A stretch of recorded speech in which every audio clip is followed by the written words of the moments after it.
आपण शुणुचंती व्यासवाणी। जनगण मन अधिनायक जय हे भारत भाग्य विधाता। पंजाब सिंधु गुजरात मराठा द्राविड उत्कल बंगा। विंध्य हिमाचल यमुना गंगा उच्छल जलधि तरंगा। तब शुभ नामे जागे तब शुभ आशीष मागे। गाए तब जय गाथा जनगण मंगलदायक जय हे भारत भाग्य विधाता।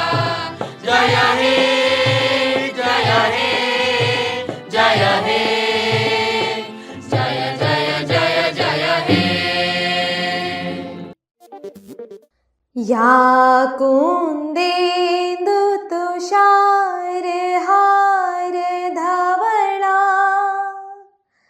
या शुभ्रवस्त्रामृता। या वीणा वरदण्डमण्डितकरा।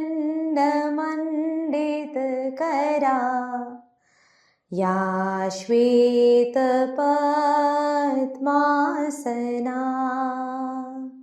या ब्रह्माश्रुतशङ्कर प्रभृतिभिः देवैः सदा वन्दिता। सा मां पातु सरस्वती भगवती। निशेष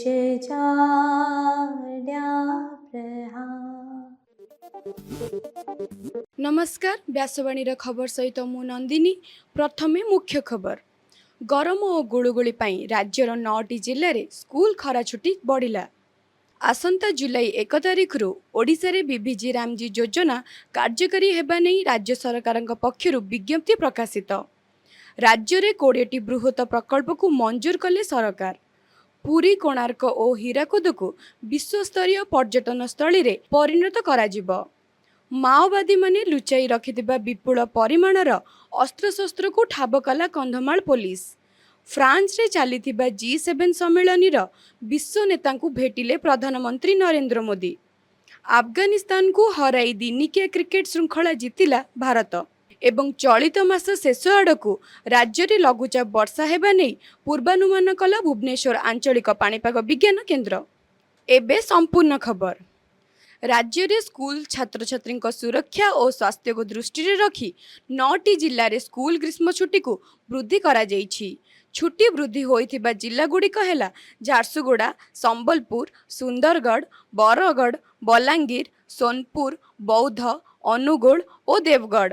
एही जिला गुड़िकर ग्रीष्म प्रवाह अधिक थिबारु जिला प्रशासन स्कूल बंद रखिबाकू निष्पत्ति नेइछन्ति। मिलिथिबा सूचना अनुसार बालेश्वर जिले में आज सकाळुआ स्कूल आरंभ होइछि। राज्य सरकार पक्षर प्रकाशित एक विज्ञप्ति अनुଯାयी आसंता जुलाई 1 तारिख ओडिशा रे बीबीजी रामजी योजना कार्यकारी कराजिब। एही योजना माध्यम राज्यर ग्रामांचल समग्र विकास, मौलिक सुविधार उन्नति एवं लोकंक जीवन यापनर मान वृद्धि को गुरुत्व दियाजिब। सरकारଙ୍କ सूचना अनुसार योजना अधीन रास्ता, पानीय जल, स्वच्छता, शिक्षा और अन्य जनकल्याणमूलक कार्यक्रम को त्वरान्वित कराजिब। संबंधित विभाग गुड़ी को यार सफल कार्यान्वयन पई आवश्यक प्रस्तुति नेबाकू निर्देश दिया जाइछि एवं एही योजना माध्यम राज्यर सामग्रिक उन्नति को नुआ दिग मिलिबो बोली सरकार आशा प्रकाश करिसेंति। गतकाली भुवनेश्वर ठारे मुख्य सचिव अनुगर अध्यक्षतार एक गुरुत्वपूर्ण बैठक अनुष्ठित होईछि। अर्थ विभागर मुख्य सचिव संजीव कुमार मिश्र विभिन्न निष्पत्ति संपर्क में सचिव मानकु अवगत करथिले। एही बैठक में राज्य में 20टी बृहत प्रकल्प प्रतिष्ठा को मंजूर करा जाइछि। एथि सहित राज्य में प्रशासन को आहुरी सुदृढ़ करने दिगरे एही बैठक में गुरुत्वारोप करा जाइथिला।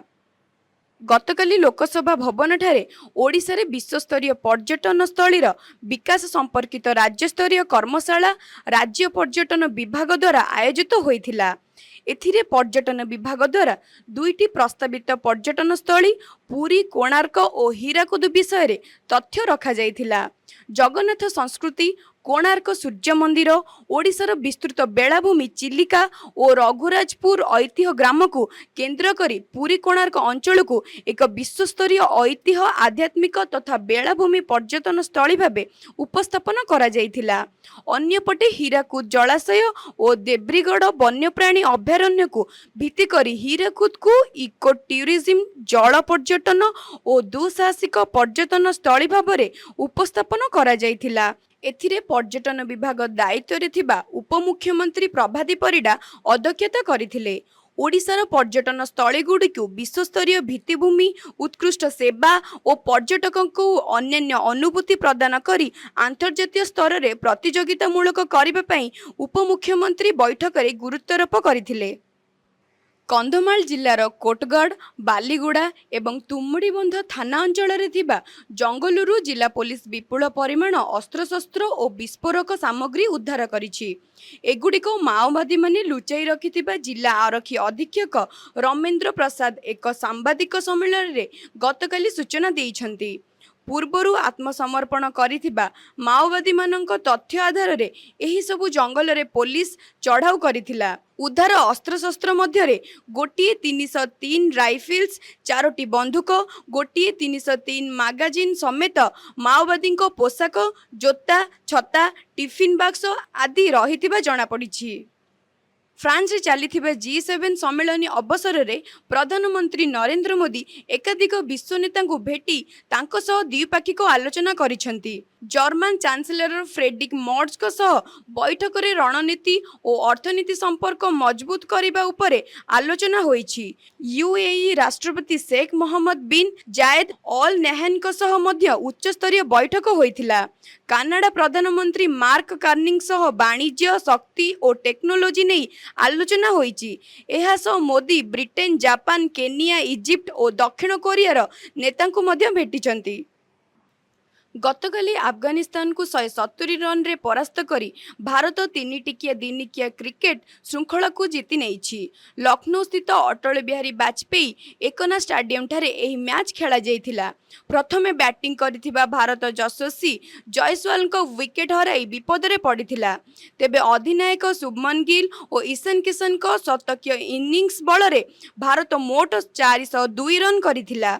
जवाब रे अफगानिस्तान 44.3 ओवर रे 232 रन करी ऑल आउट हो जाइथिला। शुभमन गिल मैच रे श्रेष्ठ खेलाड़ी पुरस्कार लाभ करथिले। एबे पाणीपाग खबर। चलित मासर शेष आड़कू ओडिशा रे एक लघुचाप क्षेत्र सृष्टि हेबार संभावना थिबा नै भुवनेश्वर आंचलिक पाणीपाग विज्ञान केन्द्र पूर्वानुमान करिछि। बंगोपसागर रे अनुकूल पाणीपाग परिस्थिति सृष्टि हेउथिबारु एही लघुचाप गठन होई पारे बोली विभाग सूचना देइछि। लघुचापर प्रभाव रे राज्य रे अनेक जिल्ला रे हालुकारू मध्यम वर्षा हेबा सह केतेक स्थान रे प्रबल वर्षा, घड़घड़ी और दमका पवन बही पारे। एहा फल रे तापमात्रा किछि ह्रास पाइबा सह गरमरू लोक माने आश्वस्ति पाइबे बोली आशा करा जाउछि। चाषी और मत्स्यजीवी मानकु पाणीपाग विभागर परामर्श पालन करबाकू अनुरोध करा जाइछि। एबे आसंतु सुनिबा आजिर स्वास्थ्यवाणी। एथिरे सुनंतु स्वास्थ्यर जत्न पई निंब गछर उपकारिता संपर्क रे। आजिकाली अधिकांश लोक प्राकृतिक उपाय रे निज स्वास्थ्यर जत्न नेबाकू आग्रह प्रकाश करुछंती। कारण प्राकृतिक उपादान रे प्रस्तुत औषधर पार्श्व प्रतिक्रिया न थाए किंबा कम थाए। एथिपाई सबु वर्गर लोक विभिन्न रोगरु आरोग्य पई प्राकृतिक औषध बा आयुर्वेद जड़ीबूटी उपरे निर्भर करुछंती। प्राकृतिक औषध रे भरपूर गुल्म बा वृक्ष मानक मध्यरु निम्न अन्यतम। प्राचीन कालरू आयुर्वेद और लोक चिकित्सा रे निम्न व्यवहार होई आसुछि। आयुर्वेद चिकित्सकों मतरे निम्बर पत्र, छाली, फल और तेल हेउची जीवाणु और कीटाणुनाशक। एथिरे रोग प्रतिरोधक गुण भरपूर रहिछि। जे कोनोसी चर्म रोग, दाग किंबा घा सुखिबा पई निम्ब अत्यंत उपकारी। एहार पत्र किंबा छाली को गरम पानी रे बुड़ाई देहरे लगाइले चर्म रोग भल हुए। उपयुक्त मात्रा निम्ब पत्रर रस को सेवन कले रोग प्रतिरोध शक्ति बढ़े। निम्ब पत्र को सुखाई गुंड करी दांतरे घसिले पोक खाए नहीं, माढ़ी सुस्थ रहे और मुख दुर्गंध दूर हुए। निम्ब पानी रे प्रतिदिन मुह धोइले व्रण समस्या मुक्ति मिले।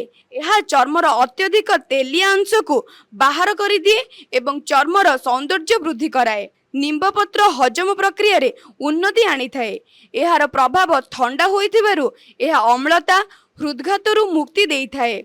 यह पेट जनित समस्या को मध्य भल करि थाए। मधुमेह रोगी मध्य निम्ब पत्र बेस लाभदायक होइथाए। निम्ब पत्र सेवन द्वारा मधुमेह रोगी रक्त शर्करा ठीक रहे।